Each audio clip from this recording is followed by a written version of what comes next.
Kees Whitemans has a background in forestry in his native Netherlands.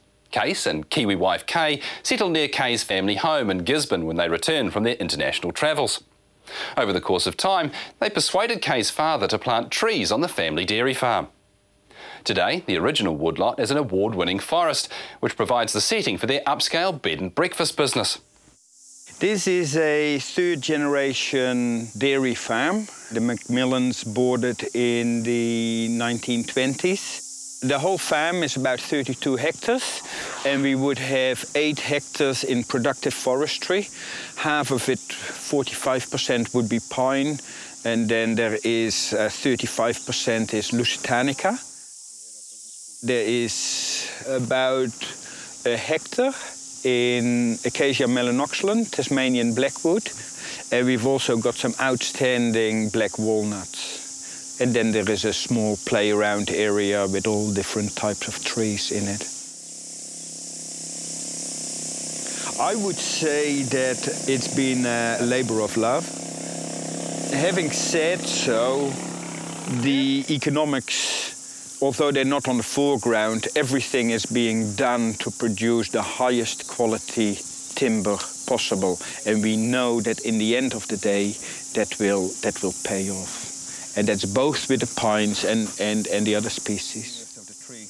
We won the North Island Farm Forester of the Year in 2006, totally unexpected. We thought we were in for a much smaller award. And when they announced it, I couldn't believe it. It was a really good day. I believe that establishing a successful forest starts with knowing the productive capability of the land.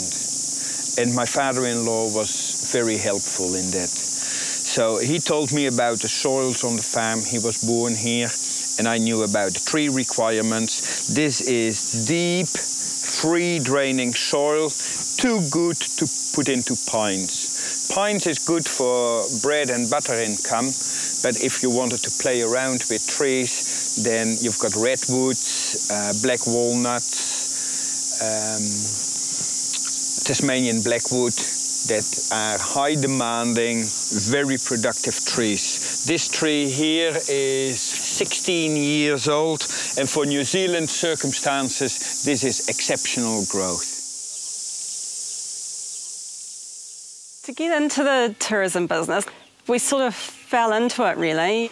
One of the things was that I'd done this cooking course in London years ago, and everyone said, oh, I should open a restaurant or something. So we wanted to do something where I could use the cooking. And then the farm was a mess for a long time. It took a long time to develop it. So it was only when we were building the house that we started thinking, this is a really nice place to live in, maybe we should build a house and share it and have guests here. So it evolved more than being a long-term plan. And we're still planning to build lodges. It's sort of our, one of the stages of the development. So at the moment it's more of a bed and breakfast homestay. We know who's coming, what day they're coming, how many nights they're staying. We don't always know whether they're staying for dinner or not, but I always have something just in case, and probably 90% of the people do eat here. I plan my shifts accordingly. I work 9 shifts a fortnight at the intensive care unit at the local hospital. So I come home, I can easily come home and cook a 3-course meal. Case does the breakfast. If it's truly hectic and we're getting kind of a rollover day after day, we've got someone that we call to help just, get the laundry out and get the beds remade and stuff. That can be a little bit much for Case on his own.